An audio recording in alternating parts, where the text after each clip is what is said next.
Hello, it's Mrs. Smalls from Mrs. Smalls Tries It All, the channel where Mrs. Smalls tries a little bit of everything and shares with you how it's done or how not to do it.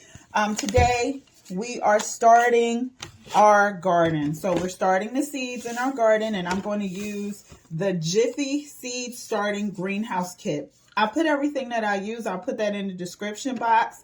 If you want to order, you could do so from there. I am an Amazon affiliate. Amazon affiliate. And yes, I do get credit if you do decide to purchase using the site. You know, if you do, that's great. If you don't, that's great too. Like, subscribe, and share anyway. So in the case of this, like I shared, I'm doing the Jiffy seed starting greenhouse kit. If you've watched a video of mine in the past, you see that I did something a little different, and I'm going to share why. Last time I did trays, and they were plastic reusable trays.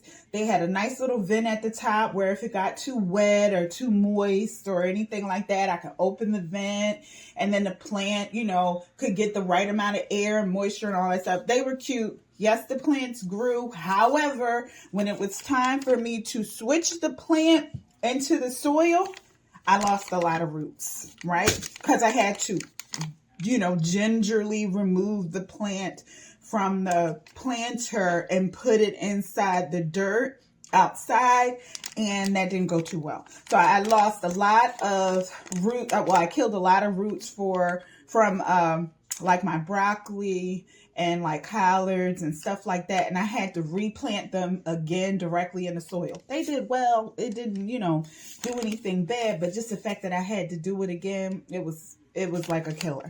So I decided that this time, if I use this kit here, it would be a little better. Also, please don't pay attention to my hands. I figured if I was going to be playing in dirt and, working with soil, it was no need for me to do my nails.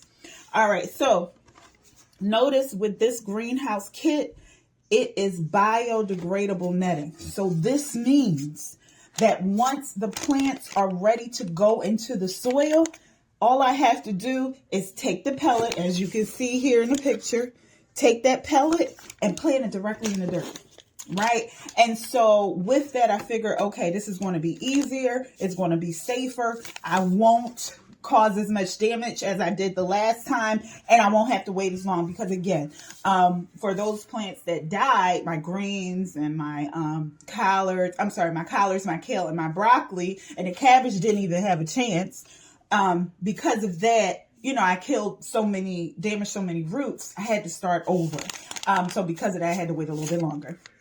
So, just to get started, there are some things you need to do. It's not as simple as just putting the water in the thing and then calling it a day. Even though you can do that.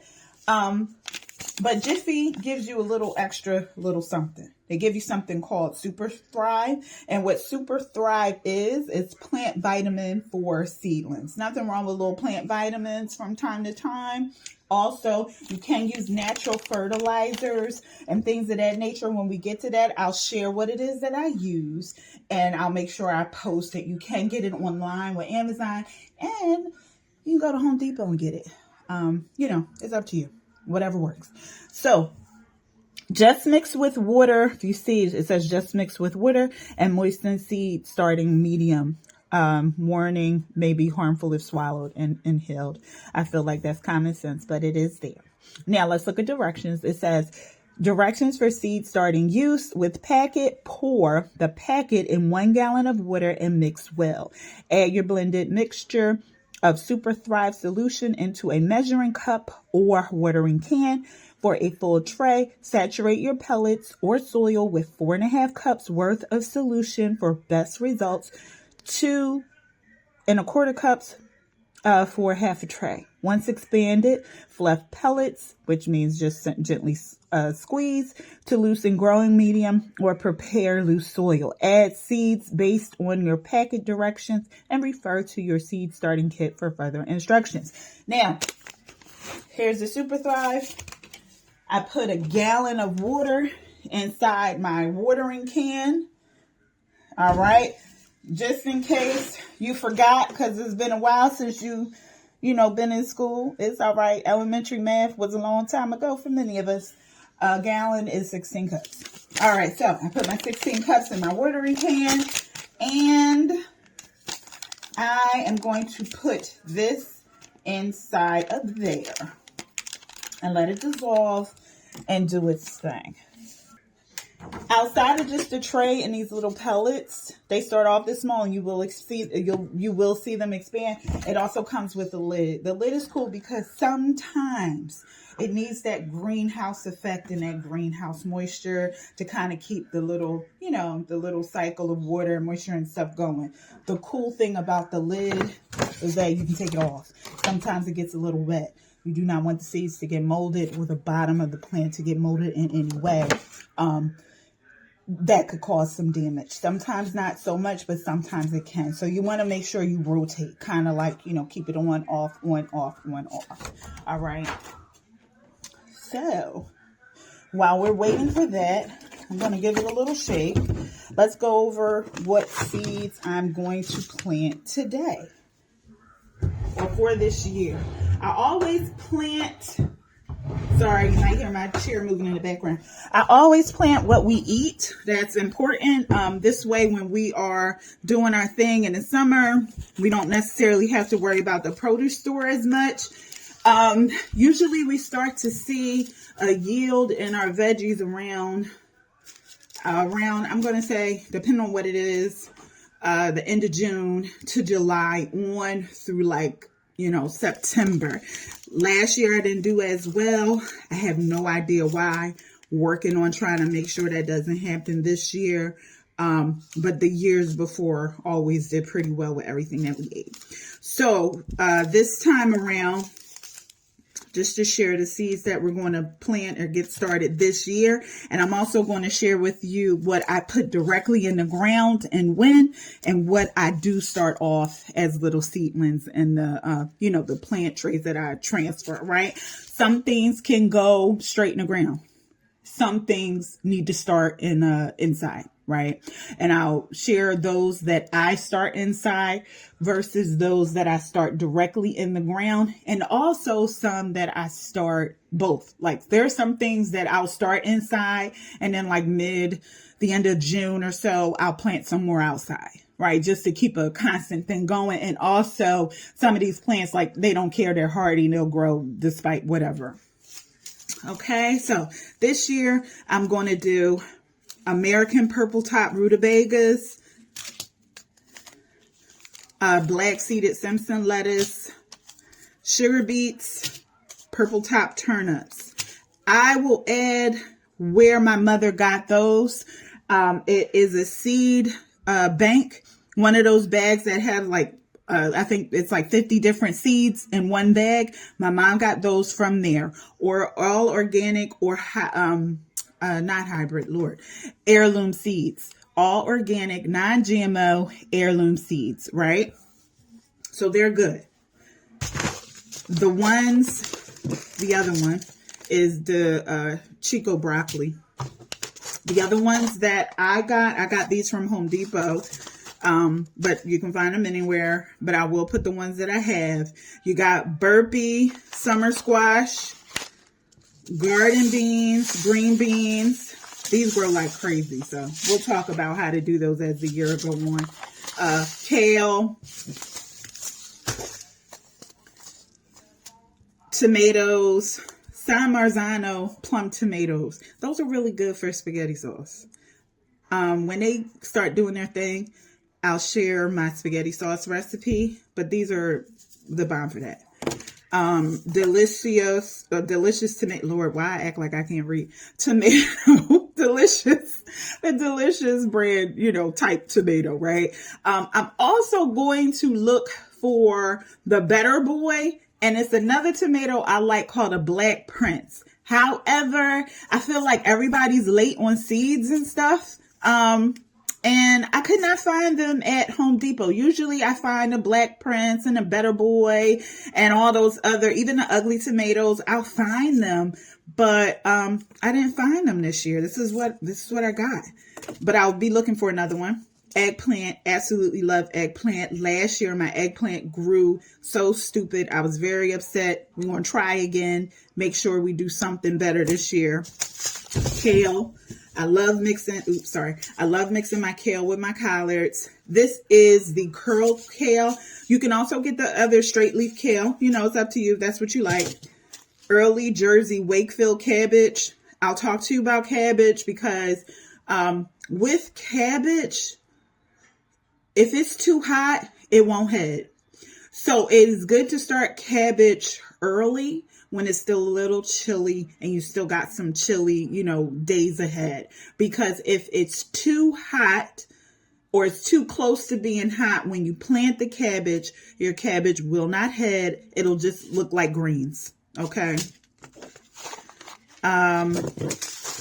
And garden beans. I think I shared those. Jalapeno peppers.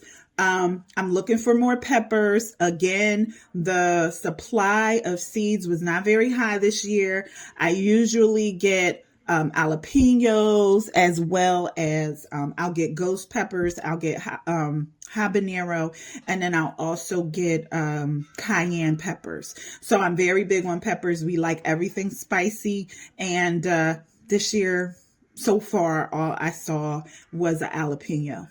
Meh.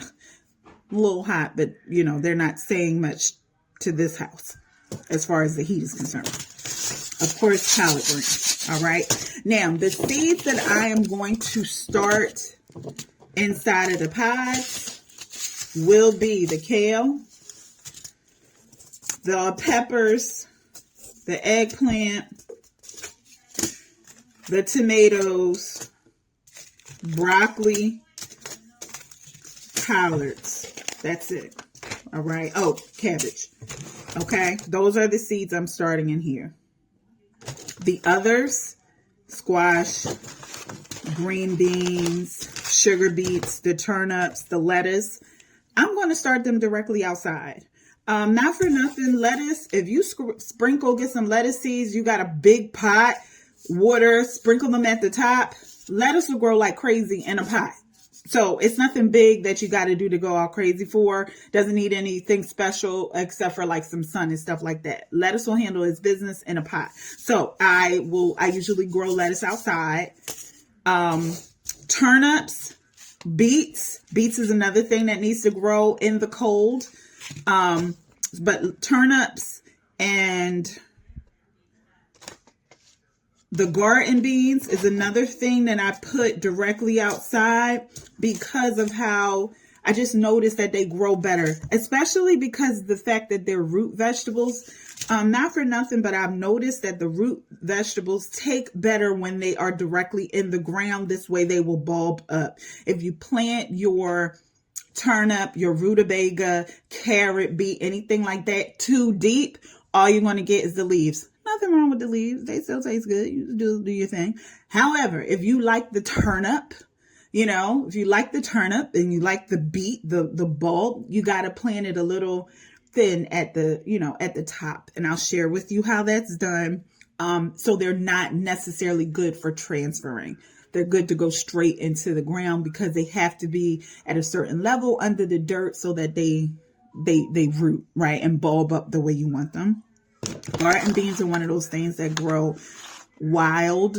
I have started green beans in a pot. Did I like the results? I don't know. They were good. But I do like them straight in the ground. And then last but not least, zucchini. Zucchini definitely needs to go in the ground. Your zucchini, any kind of squash, your any kind of gourd, pumpkin, watermelon, cucumbers, they need to go directly into the ground when the weather is warm enough. So most of the time, that's like May, June, the end of May, early June. For us, I live in New Jersey, and I've noticed the best yield when I've done it around that time. So like end of May, early June, because the soil needs to be warm. Directly into the soil, keep them away from other plants because they vine out, they spread out, and they will choke your other plants. Kind of same thing with green beans. They'll choke other plants as well. Kind of keep them either on a trellis something where they can vine out and branch out. Don't put them too close to anything else because it'll kill it. All right, I think I gave enough time for my Thrive to dissolve. So now we are going to fill up this tray, not too much. It says like 4 cups. So let's do this 4 cups. I guess it's about 4 cups. We'll see. All right. And so what we do from now, we just sit and wait and watch the pellets absorb the water. When they absorb the water, you will start to see them grow and stretch. And I'll show what that looks like for a little bit. And then I'll get back to you. All right, so my pods have fully expanded. It looks like it took about 30 minutes to get them all together. How I periodically checked was by squeezing the pods. You know how it says get the pods ready for planting by squeezing them. What happens is sometimes you'll feel a little hard, stiff little part in the middle. If it's hard and stiff, it's not ready. Add a little bit of water. So I made sure each one was soft and squishy like I'm doing now. And at this point, looks like they are ready. And notice they went from the little pellet that it is to it was when, I'm sorry, little pellet it was when we first started to this. And yes, again, once the plants are ready to go, you can plant them directly in the soil. And so now what I'm going to do is just put my seeds in each one and we'll be ready to go. And I know, yes, I know some people like to wear gloves, but I do not like to wear gloves. I actually like to feel the soil and stuff. Even when I'm outside, I still like to feel the soil through my hands. Maybe I shouldn't, I don't know. But I do like to touch it. So I never wear garden gloves unless I'm dealing with like a fertilizer or something.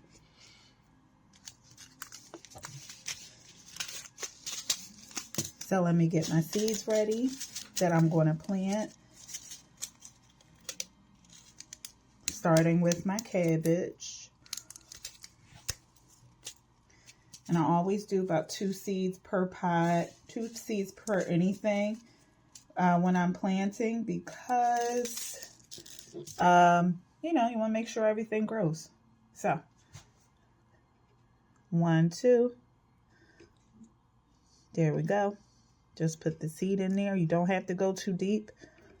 You really don't have to go that deep at all.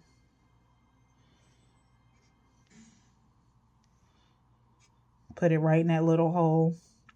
It's like the little hole is the perfect depth. And you do that with all the seeds that you are planting. So the cabbage, the tomatoes, all of them would take the same amount of depth, which is pretty much that little hole size. I will also ask you to make sure you're careful with your seeds and not get them mixed up. Because cabbage, collard greens, broccoli, cauliflower, kale, they all look alike. They all look alike.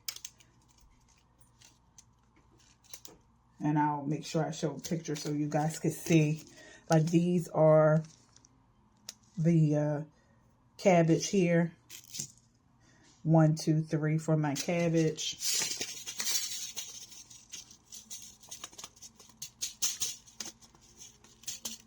And let me show you collards.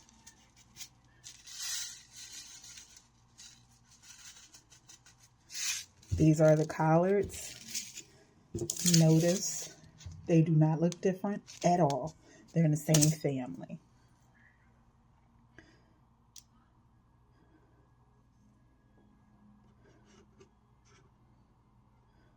All right, close that up. Put that down in the middle a little bit. Here we go. Close that up. My greens. Let me show you the kale.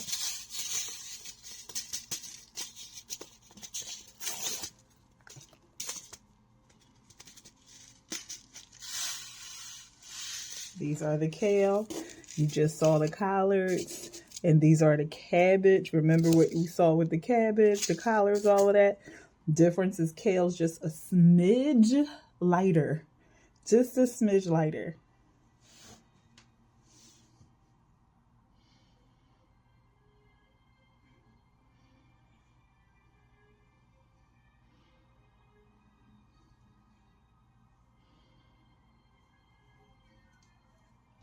And then let me bring out the broccoli.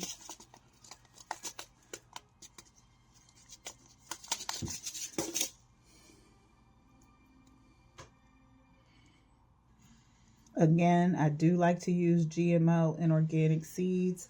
You can take the seeds and replant them next year. Also, sometimes you can save the seeds. They do have expiration dates. That's important. Sometimes, you know, they'll last for a few years. Sometimes they'll just last for the year, like depending on what the plant is. So that's important as well. Make sure you keep your eye on expiration dates. Check out the broccoli. Broccoli looks just like them. Notice they're all in the same family. Broccoli looks closer to the kale because of the color. But they're all in that same cruciferous, I think it's called cruciferous family. So when they start out, they kind of start out the same. You start to see the difference as the plants continues to grow. So some of the plants that's going to look alike from jump and always going to look alike until they do something different. Collards, cabbage, and broccoli. They're going to look alike until they, you know, either head or broccoli starts growing the little things in, you know, the flower, the florets.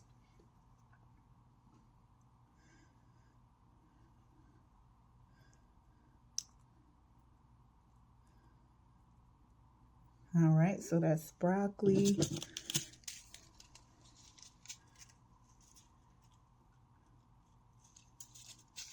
I remember one year I had like the best looking broccoli. It was like that perfect floret look. Heat has a lot to do with that too. Hopefully we'll get the same type of outcome. So 1, 2, 3 cabbage, 1, 2, 3 collards, 1, 2, 3 kale, 1, 2, 3 broccoli. Now I'm going to do my eggplant.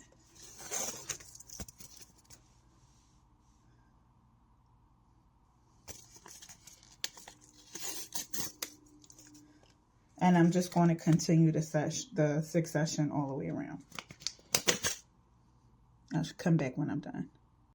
So I've finished putting the seeds inside all the pods, as you can see, and I even labeled them. And now they're pretty much ready to go. That water mixture that was saved for like a gallon or so of the mixture with the seed starting, save that, use that periodically. You don't want this to dry out. You do want it to stay moist. It takes about a week depending on, I'm going to say like 3 days to a week depending on the seed that you're starting. All of these seeds that I've started here, you'll start to see them sprout within the first week. And then after a certain length, they'll be ready to go. Now the directions for this seed starting kit, I have my lid. After I, you know, put my seeds in, I do just put my lid on and make sure I set it in a bright area. It says not direct sunlight, but bright, you know, bright light. And then once they sprout a couple of inches, you can start to take the lid off.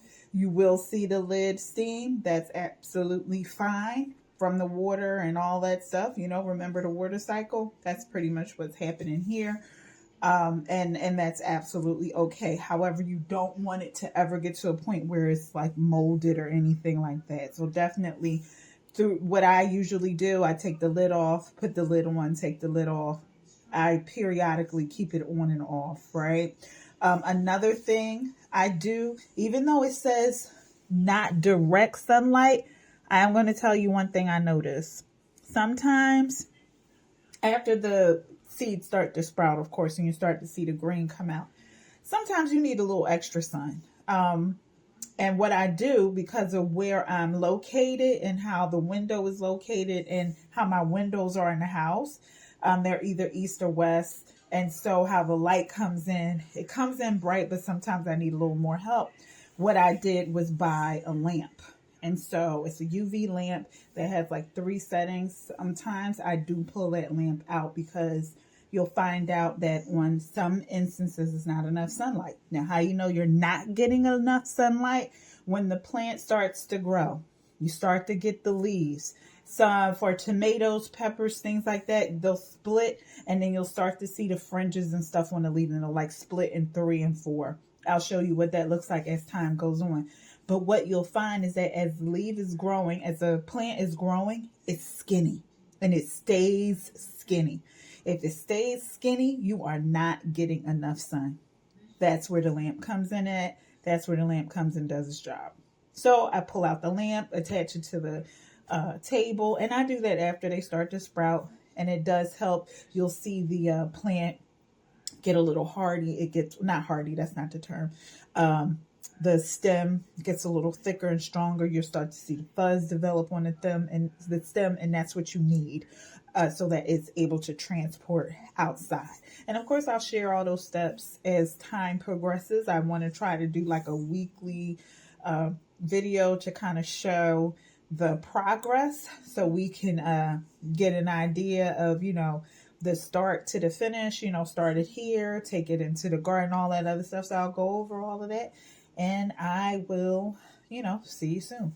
Like, subscribe, and share. And then also, like I shared in the beginning, I will make sure I post everything that I purchased and where you can purchase it from. If you're not a fan of Amazon, I get it. Don't go there. But you can also get these things from Home Depot, wherever you buy seeds and seed kits from. All right, I'll see you soon and enjoy your week.